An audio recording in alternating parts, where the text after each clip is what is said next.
Welcome back to OpenClaw Daily. I'm Nova, here with my good friend Alloy. And wow, Alloy, there is just so much happening in the local AI space right now that I feel like we could talk for hours. And that's exactly what we're going to do today. Hey Nova. I'm really excited about this episode because we're going to cover some genuinely practical stuff. You know, sometimes we get caught up in the news and the security disclosures and all of that, and don't get me wrong, that stuff matters. But today, I really want to focus on the fun part, what you can actually do with this technology.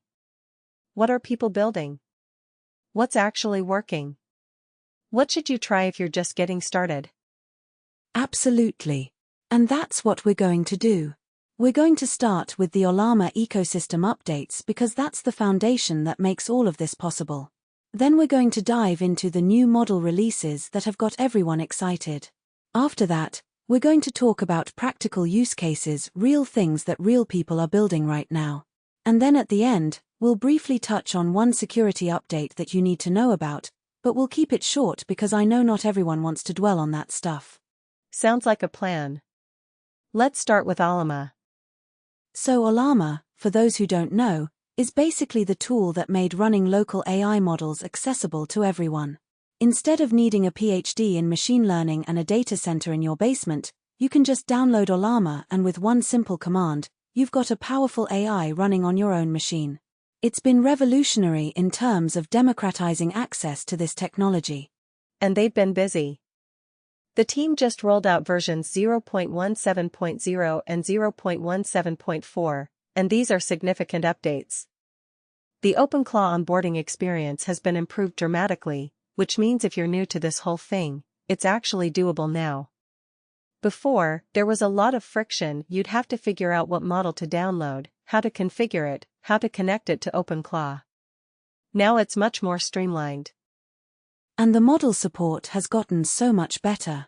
I mean, we're talking about hundreds of models now that you can just pull with one command. It's not just the big names anymore. There are specialized models for coding, for reasoning, for creative writing, for translation. Whatever your use case is, there's probably a model that fits. That's the beautiful thing about this ecosystem. It's really matured. Let me break down some of the specific model releases that have got people excited. And Nova, I know you're going to love this because you've been talking about LFM for a while. Oh, I am so excited about LFM too. Tell me about it. So LFM 2-24BA2B, that's the technical name, is the largest efficient model in its family, and it dropped with Ollama. The 24B part means it has 24 billion parameters, which sounds like a lot, and it is, but the efficiency improvements mean it can run on reasonably modest hardware. That's the key here. We're not talking about needing a $10,000 GPU workstation. This is something that a serious hobbyist or a small business can actually run. And that's the trend I'm seeing across the board. The models are getting more capable while requiring less resources. It's this beautiful curve where the hardware requirements are going down, but the actual intelligence is going up. That's exactly what we need for mass adoption. Exactly. Now let's talk about Qwen 3.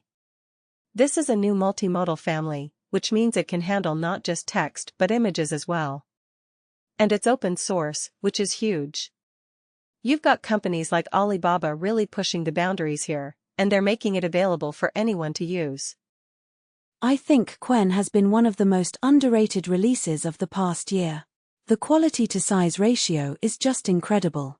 You get results that rival models twice its size, and it runs on much more modest hardware. That's a big deal for people who want capability without the infrastructure headaches. And it's not just Qwen.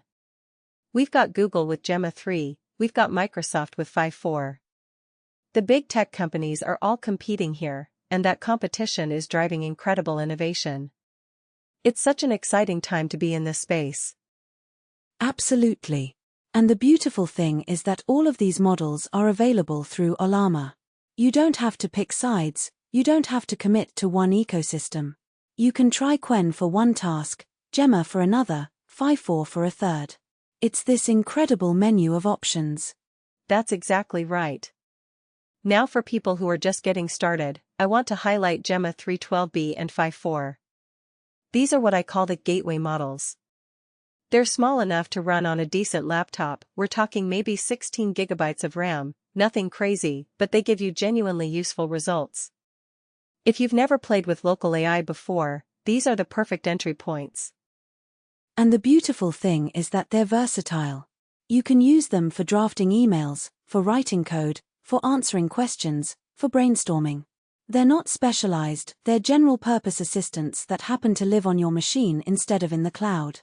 And the best part is that you're not sending your data to some server somewhere. Everything stays on your machine. That's a huge deal for people who are concerned about privacy or who are working with sensitive information.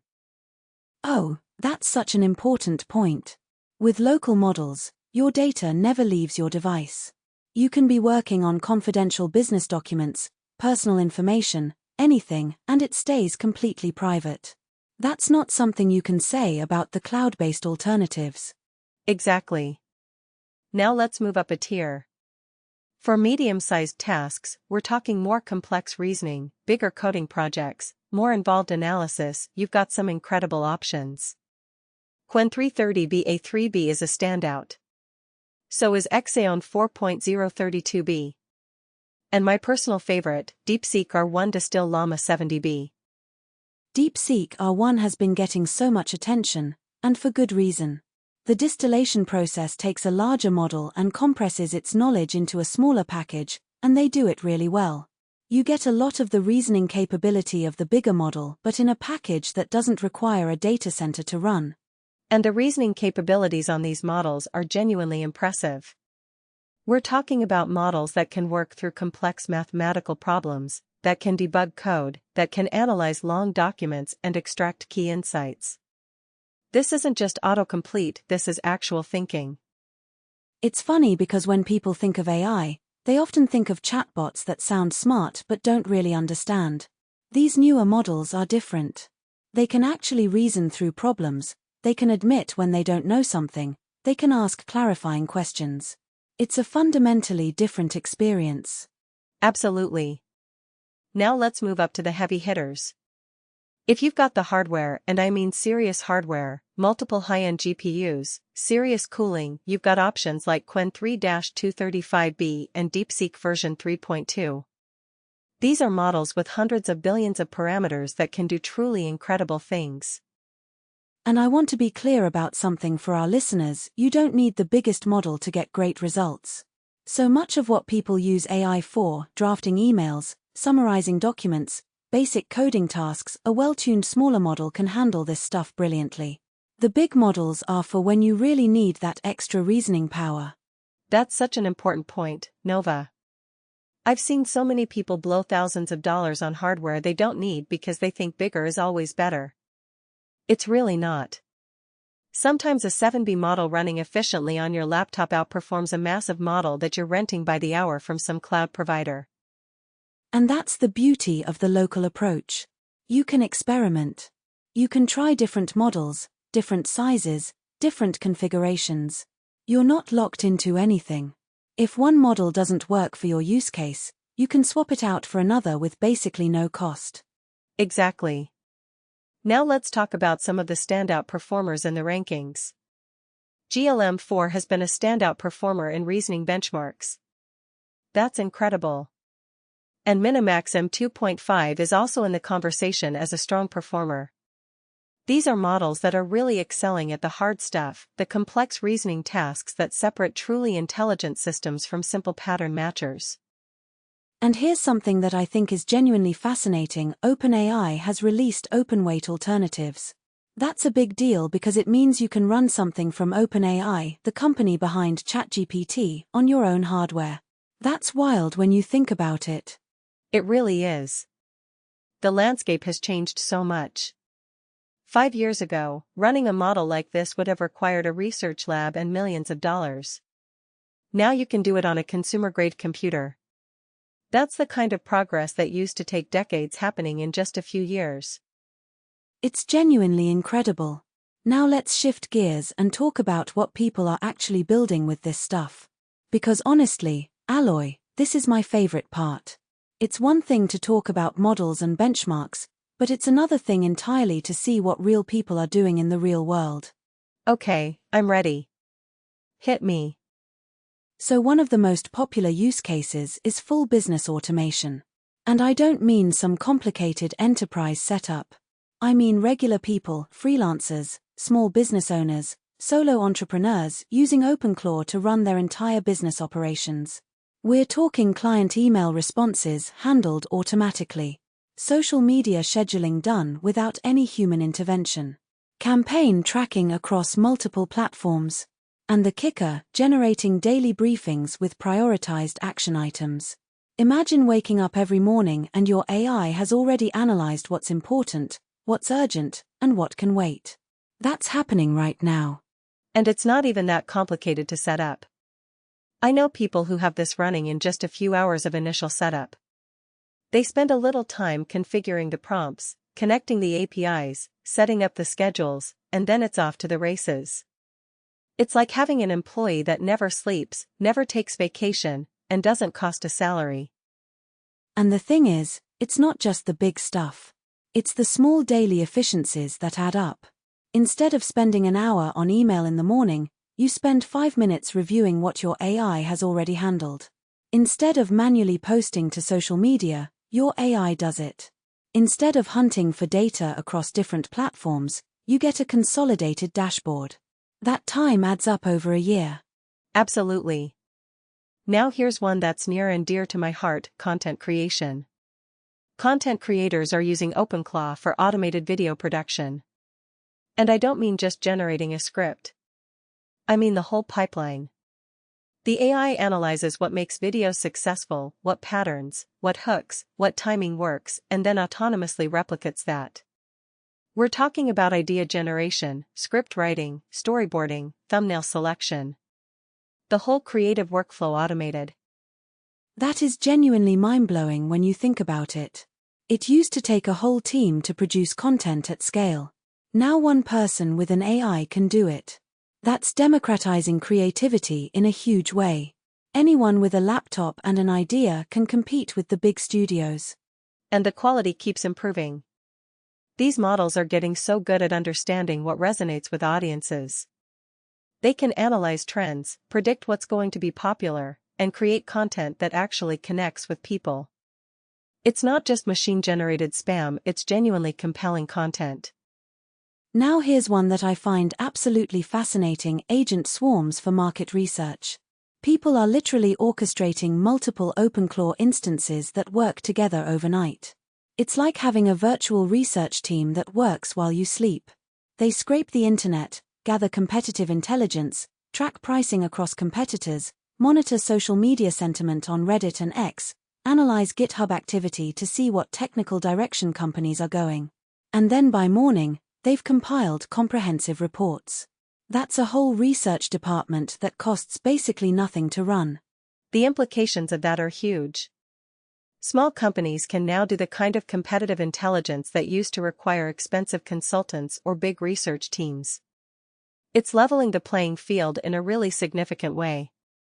And it's not just big companies that can afford this anymore. Any motivated individual can set this up. And you can customize it for your specific industry. You can have it focus on certain competitors, certain keywords, certain data sources. The flexibility is incredible. Now for the finance folks out there, there's this whole world of automated trading. People have OpenClaw running 24/7 for cryptocurrency arbitrage. The AI identifies opportunities across exchanges, and it does this constantly, not just during market hours, and executes trades. And they get real-time updates via Telegram. It's completely autonomous. No human needed to sit there watching charts. That's both exciting and a little terrifying. The speed at which these systems can operate is so far beyond what a human can do. But that's the nature of the technology, I suppose. You can either embrace it or get left behind. And the interesting thing is that these systems aren't replacing humans, they're augmenting them.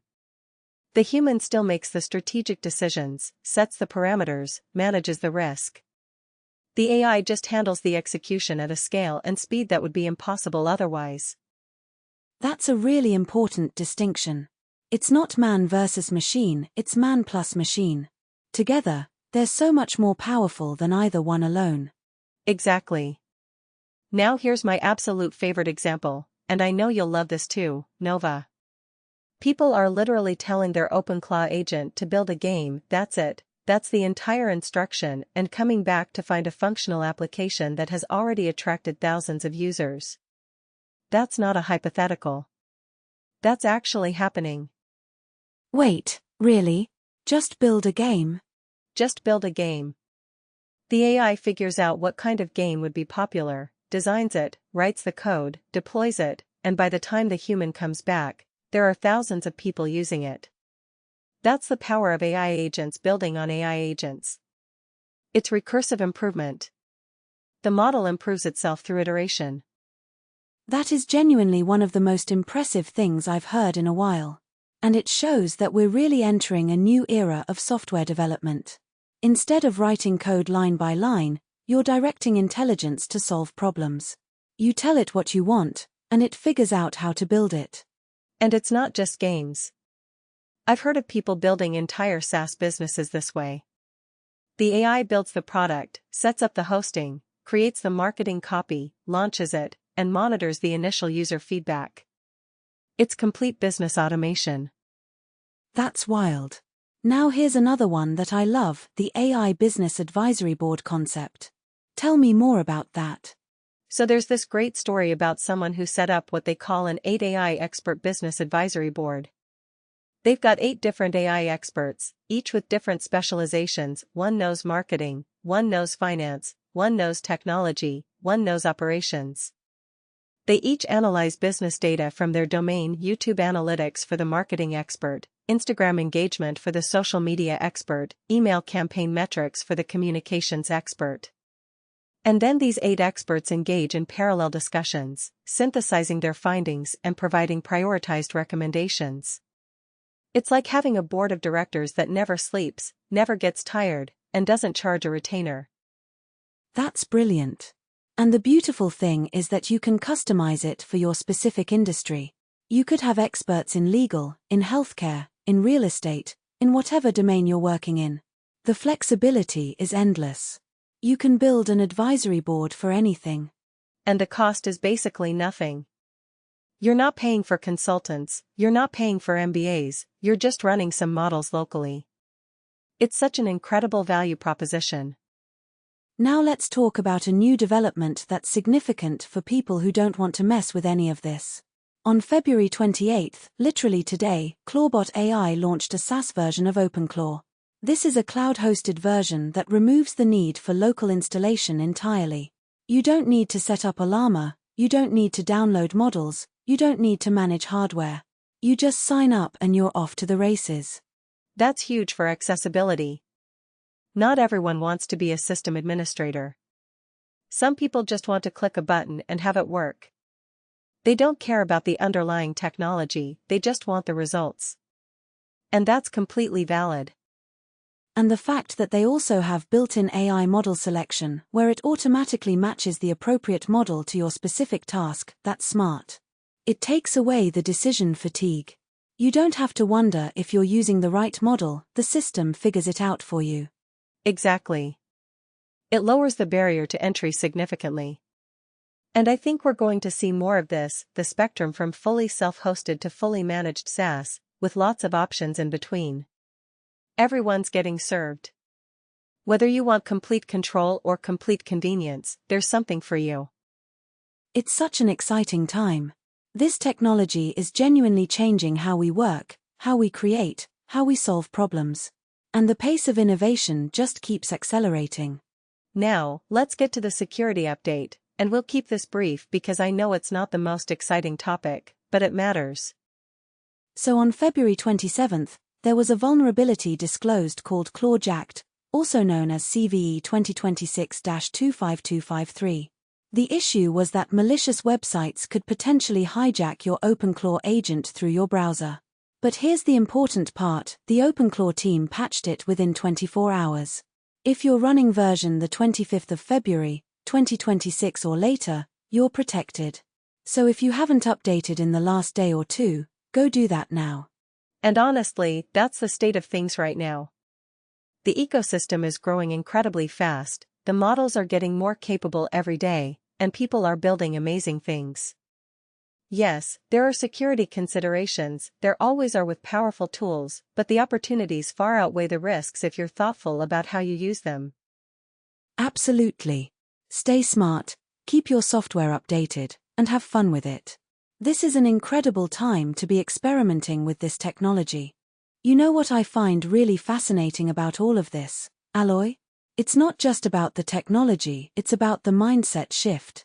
People are going from being users of technology to being directors of technology.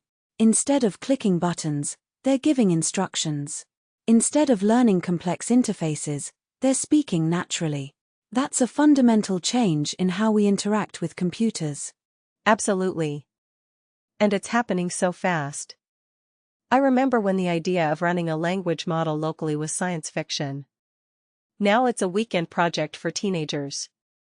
The pace of change is absolutely incredible. And the interesting thing is that this is just the beginning. We're already seeing models that can handle images, video, audio. The multimodal capabilities are getting better every day. Soon you'll be able to show your AI a picture of your living room and ask it to redesign it, and it'll actually understand what you're asking and generate meaningful suggestions. That's not even that far away. Some of the models out there already can do that kind of thing. The quality just keeps improving. It's genuinely hard to predict where we'll be in a year from now. One more thing I want to touch on before we wrap up, the cost aspect. Running these models locally, once you have the initial hardware investment, is basically free. You're not paying per request, you're not hitting rate limits, you're not worrying about API costs. Your only cost is electricity, and even that is pretty minimal for most use cases. That's such an important point. When you compare that to the cloud alternatives, where you're paying for every token, every minute of compute, the economics of local just make so much sense for many use cases. Especially for things like business automation that run around the clock. And it's not just about money. It's about control. When you run locally, you're not dependent on some company's servers staying up, you're not subject to their terms of service changes, you're not worrying about your data being used to train their next model. You have complete control. That's worth a lot to a lot of people. Especially businesses dealing with sensitive data, or individuals who just value their privacy. The local option gives you that peace of mind. So to sum up, the models are better than ever, the tools are easier to use than ever, the use cases are practically unlimited, and the economics make sense. It's never been a better time to get into this. Couldn't agree more, Nova. Now go update your OpenClaw installation and start building something cool. Now I want to zoom in on something that I think is really underappreciated, how this entire local model movement is changing the way individual developers build products. Not enterprise teams. Individual developers. Solo builders. Because that's where I'm seeing the most interesting stuff happen. Completely agree. And it's a real shift in how developers think about their stack. A year ago, if you were building something that needed AI, you'd reach for an API key. OpenAI, Anthropic, whatever.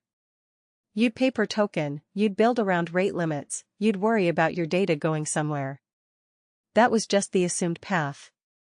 And now that assumption is breaking down.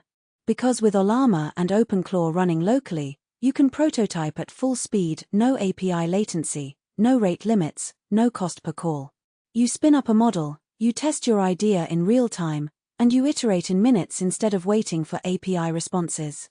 The feedback loop is completely different. The speed thing is underrated. I've talked to developers who said switching to local for prototyping cut their iteration time in half. Because when you're testing a prompt, or testing an agent behavior, you want to run it 50 times fast. With a cloud API you're watching a progress bar and paying per test. Locally you just run it. And then there's the code privacy angle, which is actually a big deal for professional developers. If you're working on proprietary code, a startup's core product, a client's codebase, anything you can't share publicly, running that through a cloud coding assistant means sending your code to someone else's server. A lot of companies explicitly prohibit that. Local solves the problem entirely. Right, and we're seeing enterprise policies catching up to this. Companies that have been blocking cloud AI tools for compliance reasons are now able to say run it locally and actually have that be a viable option. That's a huge unlock for professional developers who were previously just locked out. So what does the actual workflow look like for a developer using this today? Walk me through it. So the pattern I keep seeing is, you've got a small general-purpose model, something like a 7B or 14B, running constantly as your background assistant. It handles your day-to-day questions, your quick code reviews, your documentation.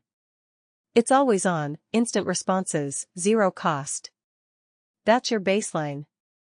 And then you have heavier models on demand. Exactly. When you hit a harder problem, complex debugging, architecture decisions, something that needs real reasoning, you pull up a 32B or 70B model for that specific task. You're not running it all the time, but it's there when you need it. And the model selection has gotten good enough that you can match the right model to the right task. Coding specialized models for code. Reasoning models for analysis. General models for everything else. The specialization piece is really important. Because a coding specialized model trained on programming tasks will often outperform a larger general model on code-specific work. It's not just about size anymore, it's about fit. That's the sophistication that's developing in this ecosystem. People are building model routing logic into their agents. The agent looks at the task and decides which model to call. Heavy reasoning? DeepSeek R1. Quick code generation? Quencoder.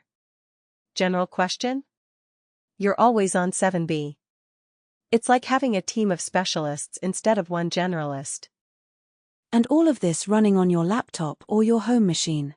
That's the remarkable part. 2 years ago this was supercomputer territory. Now it's Tuesday. 2 years ago people thought running a 7B model locally was impressive. Now we're talking about routing between multiple specialized 30B and 70B models on consumer hardware.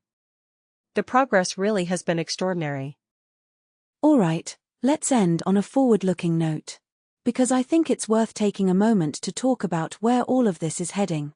Not in some distant sci-fi future, what does the next 6 to 12 months actually look like? I think the biggest near-term shift is multimodal becoming truly mainstream for local deployment. Right now we have models that can handle text really well, and some that can do images. But the combination, text, image, audio, video, all in one locally running model, at quality that's actually useful, that's coming within the year. And that opens up whole new categories of applications. Voice-native agents is the one I keep thinking about. Right now most people interact with these models through text. But voice is so much more natural for a lot of use cases. You're driving, you're cooking, you're working out, you want to talk to your agent, not type. And we're getting very close to having local voice models that are actually good enough for that to feel natural. The latency piece has been the barrier. You need responses fast enough that the conversation feels real. And local models are getting there. Once that clicks, once you can have a genuinely fluid spoken conversation with a locally running model, the use cases multiply enormously. And then there's edge deployment. Phones, cameras, sensors, robots. The model compression work that's happening right now is going to make it possible to run surprisingly capable models on very constrained hardware. Your security camera doing real-time analysis locally. Your phone running a personal assistant that never phones home. Your home automation system that actually understands context. The convergence of local models with physical hardware is going to be fascinating. We're going to start seeing AI capabilities embedded in devices in ways that would have seemed impossible just a couple of years ago. And because it's local, the privacy story is completely different from what we have with cloud-based smart devices. The next 12 months are going to move fast. That's really the bottom line. If you're not experimenting with this stuff now, you're going to find yourself playing catch-up. The foundation being laid right now, the models, the tools, the community knowledge is going to support innovations that we genuinely can't fully predict yet. Get your hands dirty. That's the advice. Download Ollama, pull a model, connect it to OpenClaw. Build something small. Learn how it works. Because the people who understand this technology hands-on are going to have a massive advantage over the next few years. Couldn't agree more. On that note, thanks for listening to OpenClaw Daily. One more use case I want to highlight because it doesn't get enough attention: education and research. Students and researchers who are using local models for literature review, for synthesizing papers, for brainstorming hypotheses. The privacy angle matters there too. Research data is often sensitive, preliminary findings aren't meant for public consumption, and running your analysis locally means your work stays yours. And the cost-free iteration is huge in academic contexts. When you're on a graduate student budget, paying per API call adds up fast. Local models change that entirely. You can run 1,000 experiments without worrying about the bill. That's a game changer for independent researchers. There's also the reproducibility angle. When you're citing how you analyzed something, if your analysis depends on a cloud API that changes its model without notice, your results might not reproduce. A local model pinned to a specific version stays consistent. That matters for serious research. Science is just catching up to what's possible here. I think we're going to see a wave of research outputs in the next year that were enabled by local AI, analysis that would have been too expensive or too privacy sensitive to do with cloud APIs. The floodgates are opening. You know what I want to revisit before we go? The cost picture. Because I think a lot of people still have sticker shock when they think about the hardware investment. They hear Mac Studio or high-end GPU and they tune out. But the math is actually really compelling if you run the numbers. This is one of my favorite topics. Let's do it. So take a mid-range setup, something like a Mac Mini with 64 GB unified memory. That's roughly $2,000 right now. You can run a 32B parameter model comfortably on that. That's a genuinely powerful model for most real-world tasks. And compare that to using a cloud API. If you're running an agent that makes, say, a few hundred API calls a day, which isn't unusual for business automation, you're looking at meaningful monthly costs. Depending on the model, that could be anywhere from $50 to several $100s a month. So at the lower end, you're breaking even on that hardware in under a year. At the higher end, in a few months. And after that it's essentially free. No recurring costs, no rate limits, no paying for every token. Just electricity. And electricity for running inference on modern Apple silicon is surprisingly low. These chips are incredibly efficient. You're not talking about a power-hungry GPU server. You're talking about something that draws less power than a gaming console. The efficiency story on Apple silicon specifically is remarkable. The memory bandwidth advantage combined with low power consumption makes it genuinely different from a traditional GPU setup. You're getting performance that used to require racks of servers from something that fits on your desk and barely shows up on your power bill. And for people who can't justify the hardware purchase, or who just want to try before they buy, the free cloud tiers have gotten better too. You can use NVIDIA's NIM platform, you can use free tiers on various providers, you can even use Ollama running on a friend's machine over a local network. The barrier to starting is basically zero. The important thing is to start. Don't wait for the perfect hardware. Don't wait for the perfect model. The models that exist today are already powerful enough to build real things. And they're only going to get better. Start with what you have. Iterate. Upgrade when the economics make sense. That's the approach that works. Exactly. The people winning in this space aren't waiting for perfect conditions.